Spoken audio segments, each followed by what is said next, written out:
caméra est...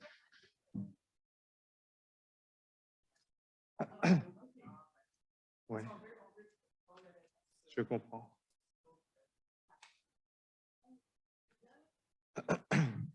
Avec ça, vous pouvez changer. OK. OK. Et la caméra se trouve là-bas. OK, d'accord. OK. Non, c'est bon. Bonjour à tous. Alors, désolé pour le petit retard pour la présentation aujourd'hui. Donc, mon nom est Anne Langvu, je suis neurologue, professeur à l'Université Concordia, directeur associé à la recherche clinique à l'Institut universitaire de gériatrie de Montréal. Et je m'intéresse aux mécanismes cérébraux des troubles du sommeil, y compris donc l'insomnie. Alors aujourd'hui, je vais vous parler, vous donner quelques informations sur pourquoi et comment traiter l'insomnie. Alors, tout d'abord, un peu de rappel sur ce qu'est le sommeil. Alors, le sommeil consiste en alternance entre différents stades. Ces stades sont organisés en ce qu'on appelle des cycles. Et chaque cycle correspond à la succession de différents stades de sommeil. De stades de sommeil léger, stade 1, intermédiaire, stade 2, profond, stade 3, vers ensuite ce qu'on appelle le sommeil paradoxal ou sommeil à mouvement oculaire rapide. Alors, le sommeil stade 1, 2 et 3, on appelle ça le sommeil lent, c'est 75% à 80% de la nuit. Et le sommeil paradoxal, c'est à peu près 20 à 25% de la nuit.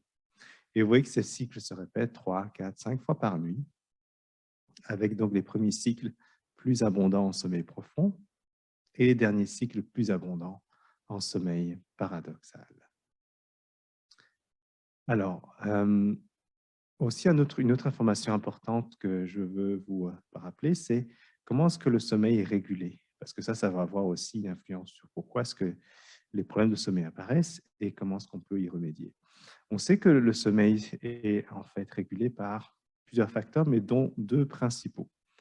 D'abord, ce qu'on appelle le processus S, ou processus homéostatique, qui nous dit que le sommeil, en fait, est le reflet d'une accumulation progressive d'une pression de sommeil ou d'un besoin de sommeil qui s'accumule au cours de la journée. Ce qui fait que votre besoin de dormir, le processus S, la pression de sommeil, sera la plus basse lorsque vous réveillez le matin et la plus haute en fin de journée, en début de nuit ou même en milieu de nuit si vous n'avez pas encore dormi durant la journée. Donc, c'est l'accumulation de ce besoin de sommeil. D'autre part, on a ce qu'on appelle le processus C, ou processus circadien, qui consiste en fait à notre propension à rester éveillé en fonction de l'activité de ce qu'on appelle l'horloge biologique.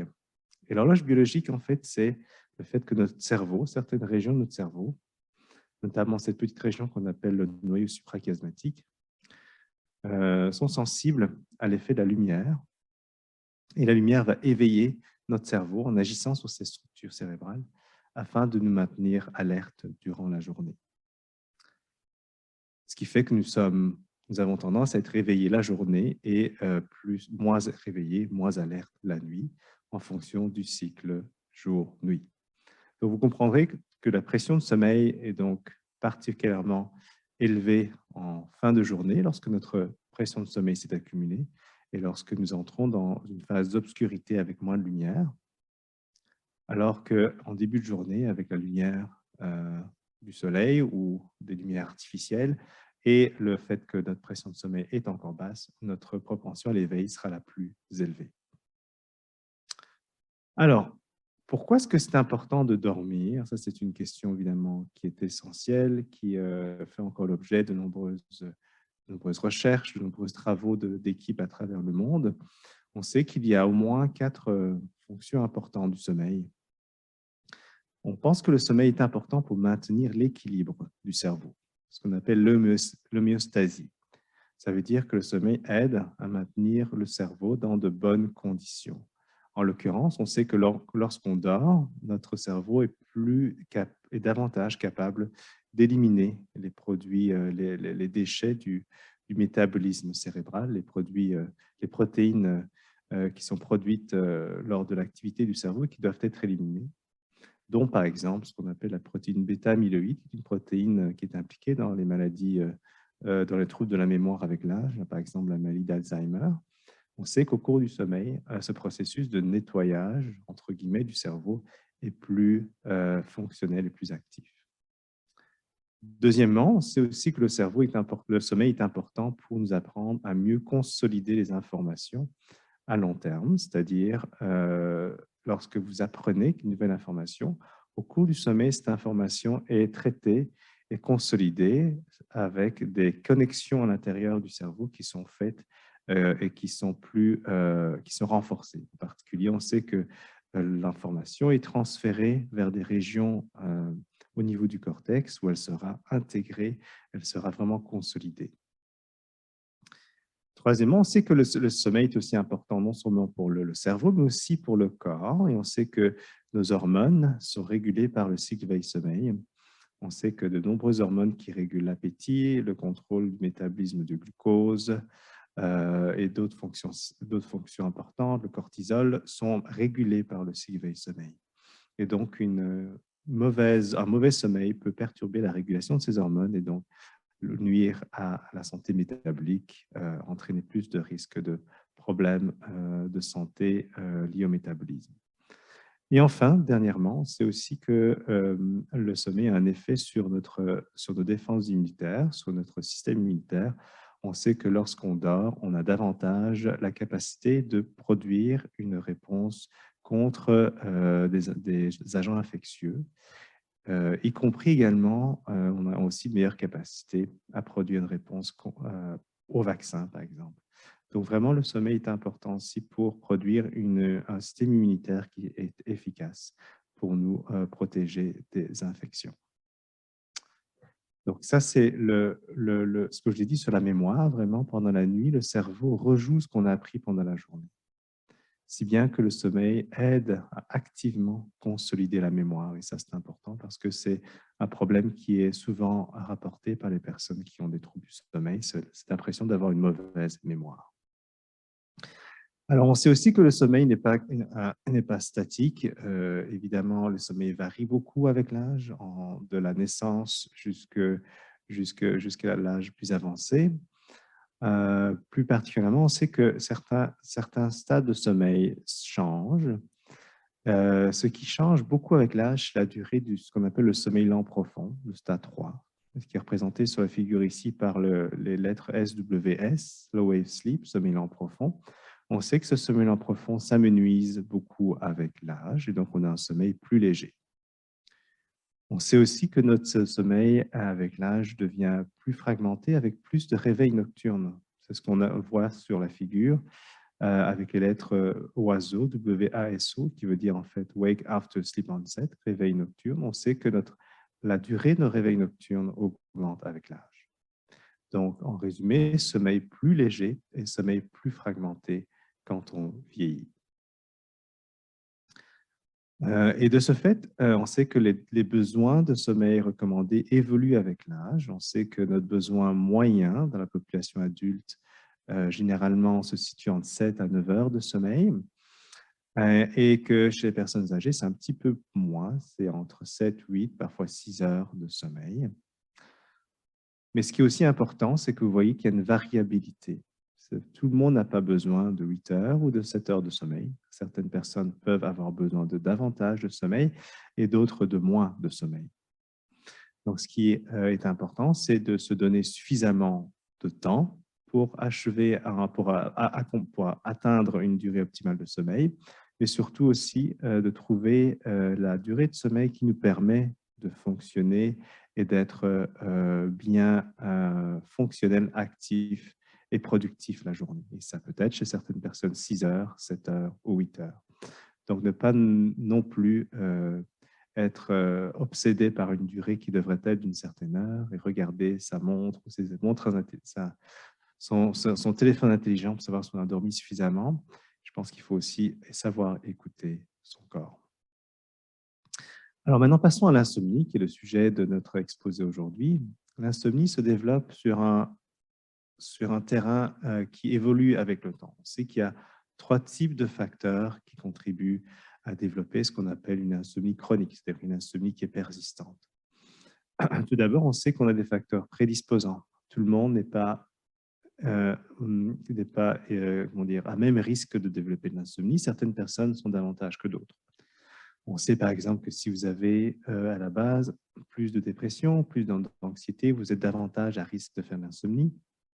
On sait par exemple que si vous êtes plus âgé, comme on l'a vu avec le fait que le sommeil se modifie avec l'âge, ou que par exemple vous êtes une femme, on sait que les femmes sont plus à risque de faire de l'insomnie. Ça constitue aussi des facteurs prédisposants. Ensuite, on sait que dans l'histoire de l'apparition de l'insomnie, on a ce qu'on appelle les facteurs précipitants, c'est-à-dire un événement ou un contexte qui va apparaître à un certain moment donné de la vie et qui va faire en sorte que la personne va développer une insomnie. Ça peut être une hospitalisation, une maladie, ou ça peut être un événement de vie, entre guillemets, normal, par exemple la naissance d'un enfant, le passage à la retraite. On a tout événement qui va modifier nos habitudes de vie et donc susceptible de modifier notre sommeil.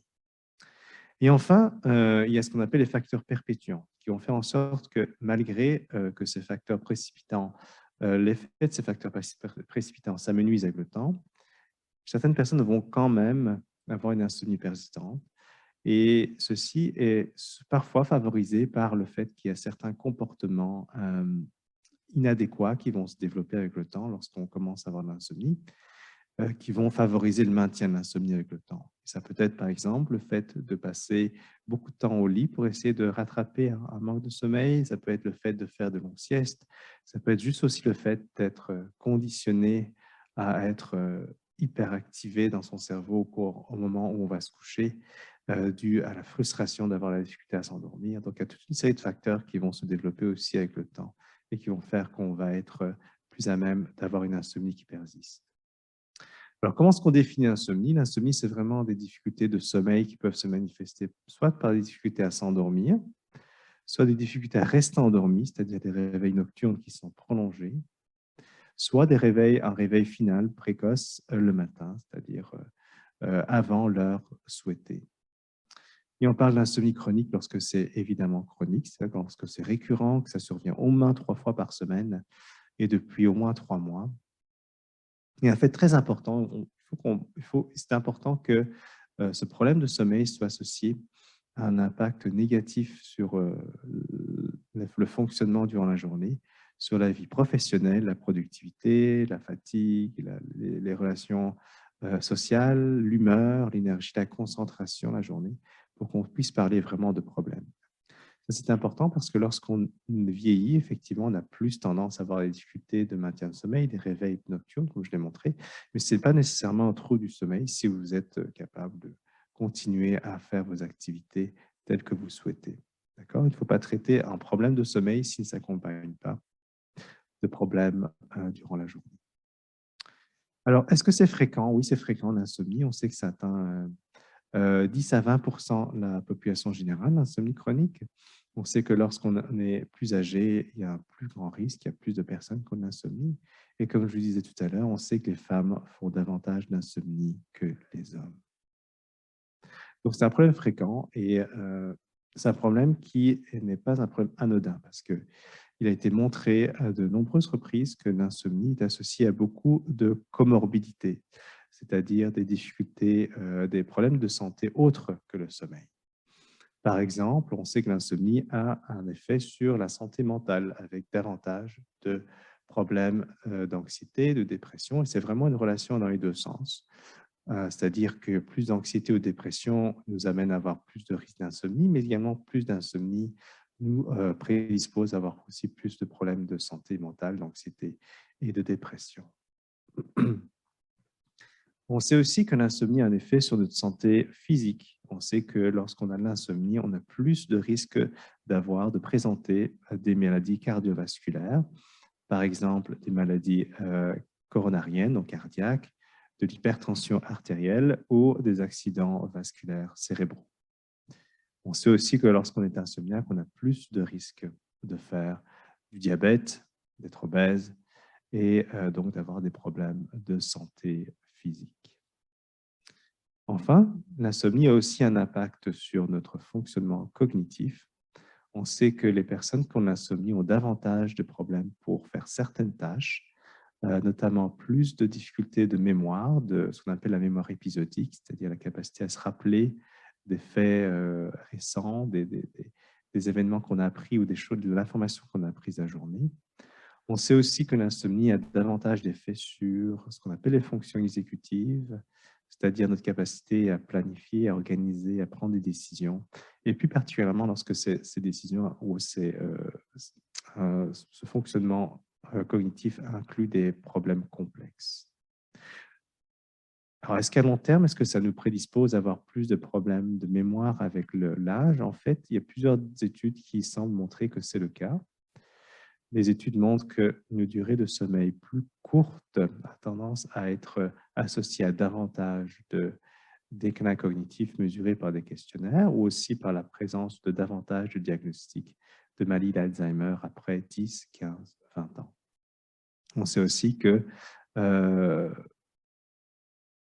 c'est le cas au niveau du Canada. On a publié une étude, on a publié plusieurs études récemment, dont celle-ci qui nous montre que sur un échantillon de personnes d'âge moyen ou âgé canadien. C'est une grosse cohorte canadienne à travers plusieurs provinces, de près de 30 000 participants.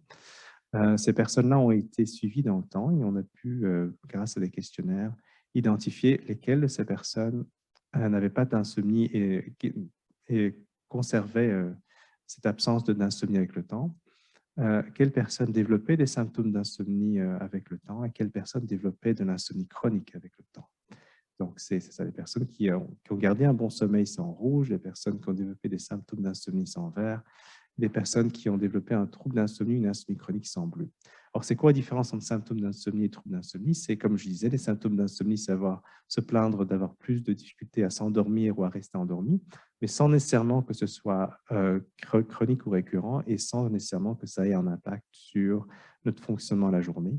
Alors que l'insomnie chronique, c'est vraiment lorsqu'il y a un impact sur le fonctionnement de la journée. Et ce qu'on a voulu savoir, c'est est-ce que c'était associé à davantage de risques de problèmes de mémoire?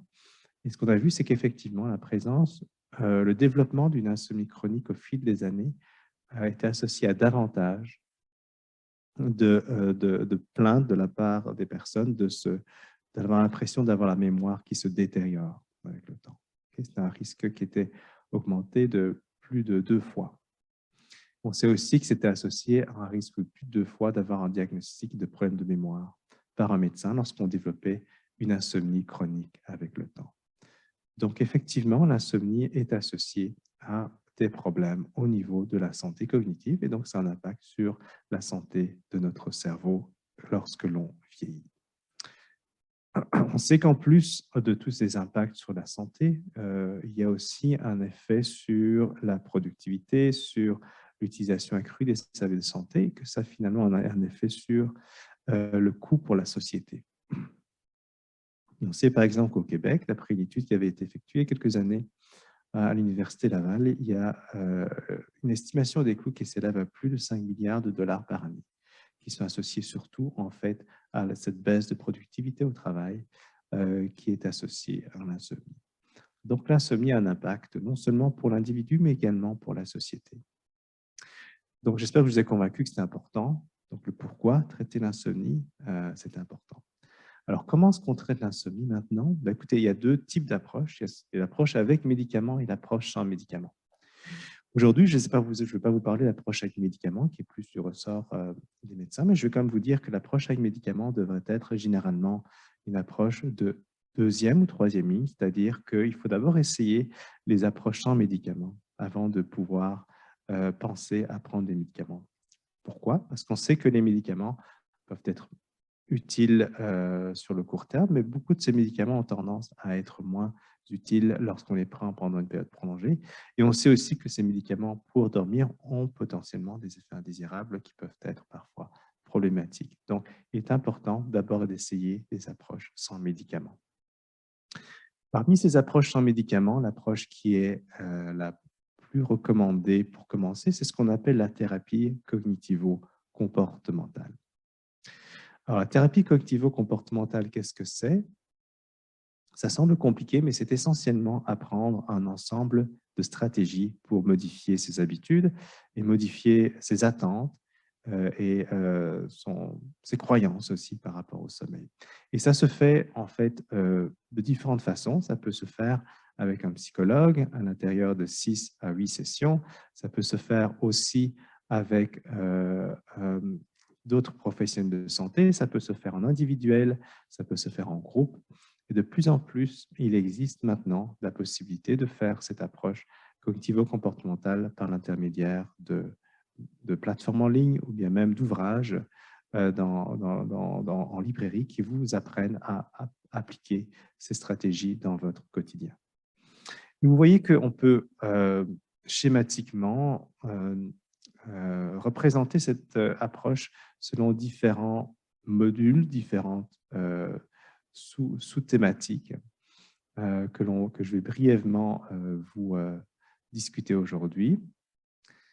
En fait, c'est juste pour vous dire qu'effectivement, pourquoi est-ce que c'est important la thérapie cognitivo-comportementale? Parce que c'est un traitement qui marche quand même chez la majorité des personnes qui ont l'insomnie, avec des effets qui se maintiennent dans le temps et une approche qui est généralement bien tolérée et sans effet indésirable, naturellement, puisque c'est une approche sans médicaments, et que ça marche aussi bien dans l'insomnie qui est entre guillemets isolée que l'insomnie chez les personnes qui ont la dépression, l'insomnie chez les personnes qui souffrent de douleurs chroniques articulaires, par exemple, ou d'autres causes, et même chez l'insomnie des patients qui ont l'insomnie dans le cadre d'un cancer. Donc, il n'y a pas vraiment de raison de ne pas considérer cette approche cognitivo-comportementale, quels que soient les autres problèmes de santé que vous avez. Alors, généralement, cette approche va commencer par discuter de l'hygiène de sommeil pour savoir si vous avez des bonnes habitudes d'hygiène de sommeil dans votre quotidien. Alors, il y a certains éléments qui vont vous sembler évidents. Par exemple, pas boire de café ni de stimulant le soir. Mais il faut quand même se rappeler aussi que la caféine est présente dans d'autres boissons que le café, dans le thé, ou aussi dans d'autres boissons sucrées. Donc, il faut quand même aussi se rappeler de ce fait que la caféine peut être présente dans pas mal de breuvages. Avoir des horaires de sommeil réguliers, c'est important pour aider notre horloge biologique à mieux réguler notre sommeil et être en lien avec nos phases qu'on appelle phases circadiennes. Alors, une bonne hygiène de sommeil passe aussi par une bonne hygiène de santé et en particulier l'activité physique joue un rôle. On sait que c'est important de garder une bonne activité physique la journée aussi pour être en forme et pour aussi avoir un besoin de sommeil qui est accru le soir. Important d'avoir des activités variées, des activités sociales, de se maintenir occupé, d'avoir un repas qui est équilibré, avec des horaires de repas qui sont réguliers. Et l'alcool en soirée devrait être limité autant que possible, parce que surtout si on a des problèmes de sommeil, parce qu'on sait que l'alcool produit un sommeil qui est fragmenté et de mauvaise qualité. L'environnement de la chambre à coucher devrait être aussi naturellement adéquat, sombre, calme, avec un matelas confortable. Et les deux points finaux qui sont importants aussi dans l'hygiène de sommeil, c'est d'abord le fait de considérer vos siestes. Si vous avez des difficultés à vous endormir la nuit, il est préférable de minimiser, voire d'éviter les siestes, parce que les siestes vont diminuer votre pression de sommeil et donc vont rendre votre sommeil de nuit plus difficile à atteindre. De plus, pour pouvoir justement aider votre horloge biologique à réguler votre cycle veille-sommeil, c'est important d'avoir beaucoup d'exposition lumineuse pendant la journée et de préserver l'obscurité pendant la nuit pour signaler à votre cerveau quand c'est le moment de rester éveillé. Donc, c'est important d'avoir aussi ce contraste et c'est parfois pertinent chez certaines personnes qui vivent, par exemple, dans des logements mal éclairés ou qui vivent parfois dans des milieux de type, dans certaines résidences de soins de longue durée où parfois l'exposition lumineuse peut être déficitaire. En plus de l'hygiène de sommeil, c'est important de considérer la relaxation et les exercices qui peuvent favoriser d'arriver à l'heure du coucher dans un état serein. Et ça, c'est vraiment d'une personne à l'autre. Certaines personnes vont aimer faire des exercices de respiration, des exercices d'étirement, des exercices de yoga peut-être, si vous êtes adepte, et ça peut être quelque chose de tout à fait bénéfique, des exercices de méditation. Donc ça, c'est un petit peu à considérer en fonction de vos préférences. Le but étant d'éviter des activités trop stimulantes le soir et d'arriver à avoir une routine qui vous permettent de vraiment d'aller au lit en ayant le moins possible de soucis de votre journée en tête. Alors, il y a ensuite une composante qu'on appelle la thérapie cognitive. Qu'est-ce que ça veut dire, thérapie cognitive? Ça ne veut pas dire changer votre mémoire, ça veut dire en fait essayer de modifier les croyances que certaines personnes peuvent avoir par rapport à leur sommeil. Par exemple, comme je le disais tout à l'heure, tout le monde n'a pas besoin de 8 heures de sommeil et on n'a certainement pas besoin d'essayer de rattraper son manque de sommeil lié à l'insomnie en allant se coucher plus tôt ou en faisant une sieste. Pourquoi? Parce qu'évidemment, comme je vous dis tout à l'heure, le besoin de sommeil varie. Puis aussi, si vous allez déstructurer votre horaire de sommeil, vous allez rendre votre sommeil encore plus vulnérable. Si vous faites des siestes ou si vous couchez davantage, votre pression de sommeil sera encore plus basse. Donc, c'est important d'essayer d'expliquer, d'identifier s'il y a des croyances erronées et de les corriger dans la mesure du possible.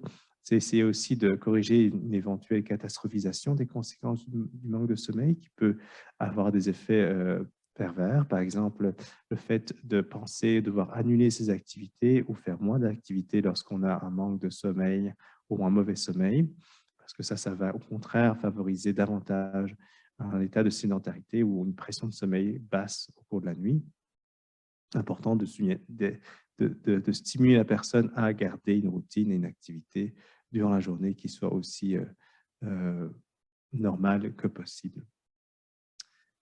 Donc, ça, c'est la thérapie cognitive dans laquelle il y aura un exercice d'identification et de correction des croyances erronées et aussi un exercice de décatastrophisation pour vraiment aider la personne à réaliser qu'elle est capable de gérer ce problème sans devoir bouleverser ses habitudes de vie. Il y a ensuite tout le volet comportemental de la thérapie cognitivo-comportementale. Et l'une des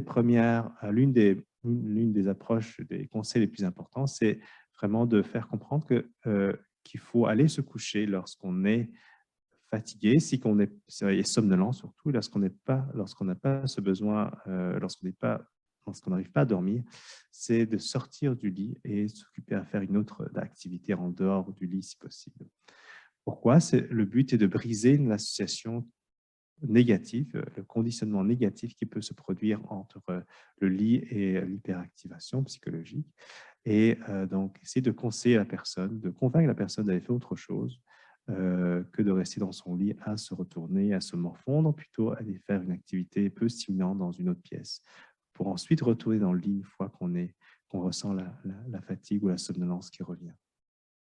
Et enfin, l'un des exercices, des stratégies qui sont souvent appliquées et qui est l'une des plus efficaces en fait dans cette approche cognitivo-comportementale, c'est ce qu'on appelle la restriction ou plutôt la consolidation du sommeil, pour avoir un terme plus positif. Ça va consister en fait à créer le besoin de sommeil. Comment est-ce qu'on fait ça? Le but en fait est double. Le but est de diminuer le temps passé au lit et d'augmenter la pression du sommeil la journée. Essentiellement, ce qui va être fait, c'est d'essayer d'estimer sur base des agendas de sommeil, du journal de sommeil, le temps moyen que la personne pense dormir sur la semaine et aussi de comparer cela à la durée de temps qu'elle passe au lit. Donc, dans cet exemple-ci, la personne, par exemple, ici sur la semaine, a une durée de sommeil moyenne de 5h30, mais elle passe une moyenne de 8 heures dans son lit. D'accord? Et le rapport entre 5h30 et 8 heures correspond à ce qu'on appelle l'efficacité de sommeil. Le but, en fait, de cette approche est de ramener le temps passé au lit aussi proche que possible de la durée de sommeil. Pour ce faire, en fait, ce qu'on va recommander, c'est de réduire le temps passé au lit. Et la réduction du temps passé au lit se fait souvent par reculer l'heure de coucher d'1 heure, 2 heures ou selon les personnes, de telle façon à ce que la personne va passer moins de temps au lit. Donc, dans l'occurrence, ce qu'on recommande, c'est généralement de limiter le temps passé au lit à la durée estimée de sommeil plus 30 minutes. Donc, si la personne pense dormir 5h30, vous allez lui proposer de passer 6 heures dans son lit. Donc, dans ce cas-ci, d'aller se coucher 2 heures plus tard. En faisant de la sorte, vous allez limiter le temps passé au lit et aussi créer une restriction de sommeil parce que la personne va peut-être moins dormir que 5h30, mais elle va avoir un ratio de temps entre la durée de sommeil et le temps passé au lit qui va être plus élevé. Et donc, en faisant ceci, c'est une approche dynamique.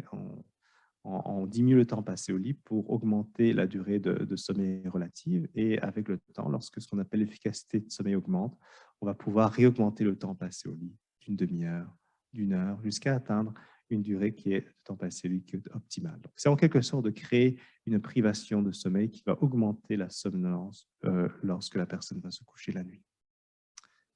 Donc, ça, c'est juste pour vous dire qu'effectivement, dans notre équipe, on a aussi évalué les effets de cette thérapie cognitivo-comportementale sur plusieurs variables, le sommeil, la santé du cerveau, la mémoire. On a aussi regardé, on a regardé aussi l'imagerie cérébrale et c'est une étude qui est toujours en cours, en fait.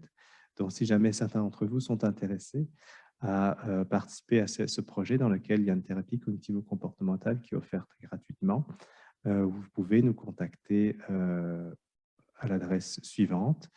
Actuellement, nous recrutons des personnes entre 25 et 65 ans qui ont l'insomnie chronique depuis plus de 3 mois et qui sont capables d'avoir un examen par IRM parce que nous faisons une évaluation par IRM cérébrale.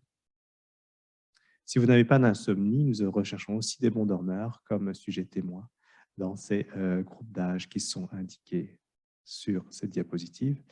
Et vous avez donc notre adresse courriel pour nous contacter. Parallèlement à comme je vous disais tout à l'heure, la thérapie cognitivo-comportementale se fait aussi de plus en plus en ligne. Et donc, à l'Institut universitaire de gériatrie de Montréal, nous avons mis au point une plateforme qui s'appelle eSpace, qui est une plateforme pour la promotion de la santé des aînés dans la communauté, qui est une plateforme avec plusieurs approches pour promouvoir le vieillissement cognitif, une approche sur la mémoire, sur la nutrition, sur la communication et sur le sommeil et santé mentale. Et dans ce volet sommeil et santé mentale, nous avons adapté l'intervention de thérapie cognitivo-comportementale pour la rendre accessible via des capsules qui vous expliquent les différents aspects. Ce que je vous expliquais très brièvement est expliqué ici plus en détail avec des diapositives interactives, une narration et vraiment une explication interactive et attractive, facile à comprendre des différentes sessions. Sur la thérapie cognitivo-comportementale, par exemple, on aborde l'hygiène de sommeil, le contrôle par le stimulus, on aborde aussi la restriction de sommeil, comment l'appliquer, comment calculer son efficacité de sommeil. Ceci se fait de façon interactive et nous allons prochainement commencer un recrutement pour évaluer cette approche sur l'effet de cette approche sur la santé cérébrale et cette étude va se faire à la fois à Montréal et à Ottawa.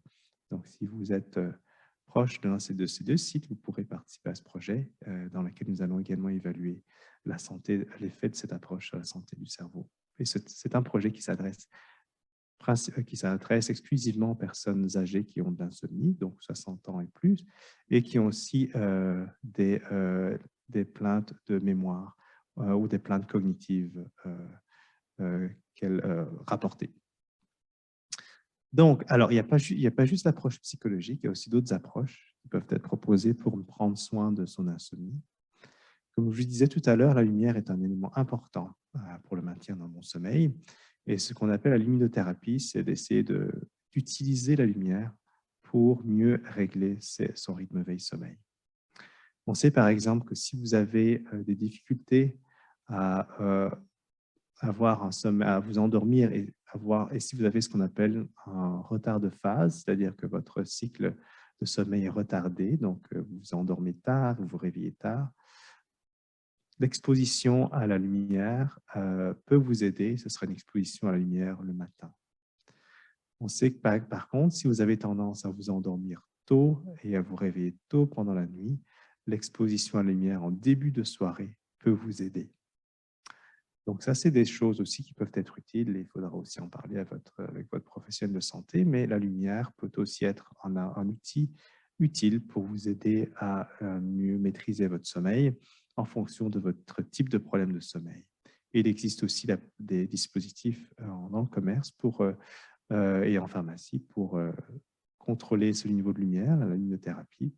Mais la lumière la plus efficace reste la lumière du soleil lorsque le soleil est là. Donc parfois, c'est utile d'avoir un outil de luminothérapie pour le complémenter. Donc ceci clôture ce que je voulais vous expliquer sur l'insomnie, pourquoi et comment la prendre en charge. Donc si vous voulez en savoir plus sur nos travaux dans l'équipe, vous pouvez regarder notre site web sienlab.com. Si vous voulez en savoir plus sur le sommeil au niveau canadien, sur les initiatives qui sont faites pour promouvoir le sommeil au niveau canadien, vous avez le site de la Société canadienne de sommeil. Vous avez aussi la Fondation Sommeil, qui est une association de patients qui ont des problèmes de sommeil et qui vous propose aussi des activités et de l'information pour mieux vous apprendre à gérer ces problèmes de sommeil. Et voilà, donc je pense qu'on a maintenant le temps pour des questions. Oui, oui. Merci beaucoup, c'était vraiment intéressant. Donc, on a une question aussi un peu intéressante. Nous voyons l'hypnose représentée comme traitement de certains troubles mentaux dans différentes formes de médias. Que pouvons-nous dire de l'effet de l'hypnose du sommeil sur l'insomnie en tant que méthode de traitement? Alors, la question, c'est par rapport à l'hypnose, par rapport à l'insomnie. Il n'y a pas beaucoup d'études sur l'hypnose à en parler. Puis, il faut quand même aussi, voir qu'est-ce que vous appelez hypnose. Il y a l'hypnose pratiquée dans la culture populaire, puis il y a l'hypnose aussi médicale, qui est une approche qui est faite de façon assez structurée, qui peut être même utilisée, par exemple, pour faciliter l'anesthésie dans vos opérations chirurgicales. Alors, l'hypnose plus structurée, l'hypnose médicale, peut être utile pour atteindre un état de relaxation, certainement, et pour faciliter l'endormissement. Maintenant, il n'y a pas encore énormément de données de savoir si ça a un effet à long terme. Mais si ça vous fait du bien, ça peut être certainement une approche complémentaire que vous pouvez considérer. Oui, merci. Une autre question, si on a de temps. Oui. Donc, on a mentionné que l'insomnie est plus prévalent chez les femmes. Est-ce qu'on peut parler un petit peu là, pourquoi? C'est une très bonne question. Alors, on ne sait pas totalement pourquoi. Est-ce que c'est parce qu'il y a est-ce que c'est un risque biologique ou est-ce que c'est un facteur biologique ou est-ce qu'il y a une interaction avec aussi peut-être le fait qu'il y a peut-être un souci plus marqué chez les femmes de prendre soin de son sommeil. Ce qu'on sait, c'est qu'il y a des différences entre hommes et femmes au niveau de la qualité du sommeil et de l'architecture du sommeil. Généralement, en tout cas avant la ménopause, les femmes ont une meilleure qualité de sommeil objectif que les hommes, d'après les études, lorsqu'on regarde certains facteurs. Par contre, effectivement, à la ménopause, et puis en fonction de la présence ou pas d'un traitement hormonal, ça peut être perturbé. Donc c'est pour ça que chez les femmes plus âgées, effectivement, c'est un risque qui est accru parce que les hormones féminines jouent un rôle aussi important dans la régulation du sommeil. Donc, c'est probablement une interaction des facteurs biologiques puis des facteurs autres. Okay, merci beaucoup. Est-ce qu'il y a une autre question dans la salle? Non? Merci beaucoup. C'était un plaisir de vous avoir ici. Avec plaisir.